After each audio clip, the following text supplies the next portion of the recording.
Dad, thanks for packing lunch today. His voice was light, happy, unaware. I looked up from the sink. Buddy, I didn't pack you anything. He frowned, holding up a sandwich wrapped in foil. My handwriting, my name, stared back at me. I wiped my hands, took it from him, and peeled it open. Inside, a plain ham sandwich. A folded note tucked beneath the bread. My pulse slowed. The paper was creased like it had been held too tightly, too long. You shouldn't have left her. The room felt smaller.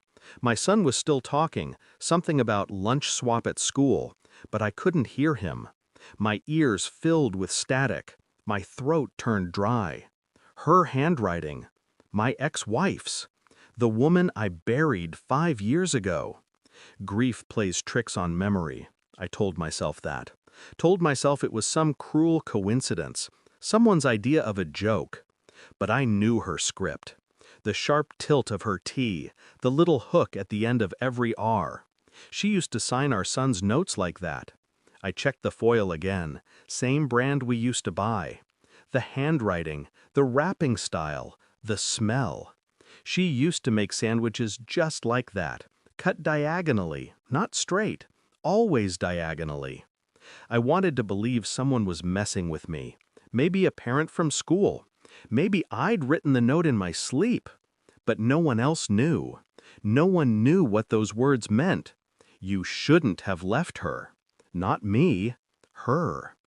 I didn't sleep that night. I replayed every memory, every argument, every cold silence between us before she died. Her face when she said she was done trying. The way she avoided my eyes when she kissed our son goodbye that morning. The car crash that took her life wasn't supposed to happen, but she'd been driving to meet someone, a man, someone I never found. Until now, maybe. Over the next week, I played the role. Calm, present, the good father. Inside, I was unraveling, methodically, quietly. I checked the security footage from the porch. Someone had left the lunchbox early that morning.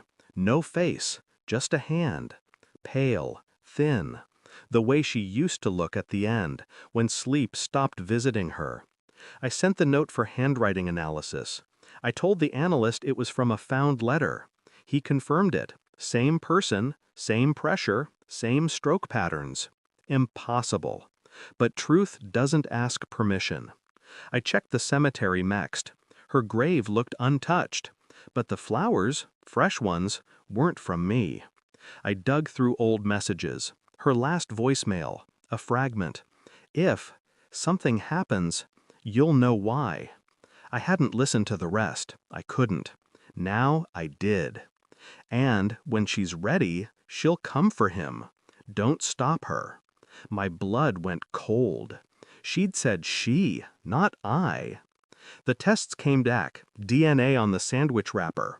Not hers, not mine. Female, related to her. A sister. I never knew she had one. She'd always said she was an only child, no family left. But I found her. Same last name, different state. A woman with her face but colder eyes. A woman who'd been institutionalized for years, released last month. She lived 20 miles away. I went to her house. Small, quiet, curtains drawn. I didn't knock. I just stood there, watching her through the glass. She was making sandwiches, wrapping them in foil. The same handwriting. When she saw me, she smiled like she'd been expecting this moment her entire life. I promised her I'd take care of him, she said softly, hand still on the bread knife. She didn't want him to forget her.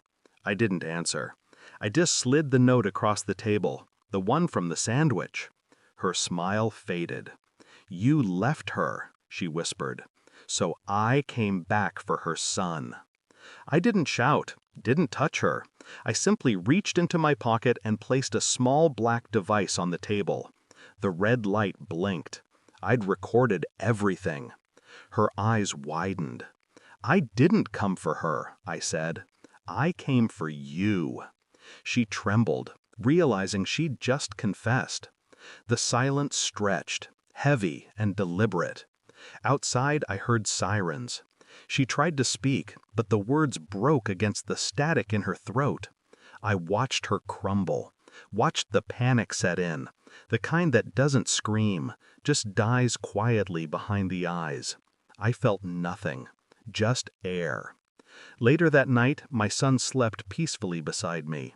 I stared at the foil still sitting on the counter, its surface reflecting the kitchen light in fractured glints. I thought of her, my wife, and the way she once said love was like handwriting. Once learned, it never leaves your hands. She was right. But sometimes, it's the hand that keeps writing after death that reminds you how wrong you were to ever trust the page. I wrapped the note again, folded it neatly, and dropped it in the trash. Then I turned off the light. And finally, after 5 years, I didn't look back. Thanks for watching. Don't forget to like, share, and comment. Subscribe now to Cheating Stories Insight World for more amazing stories.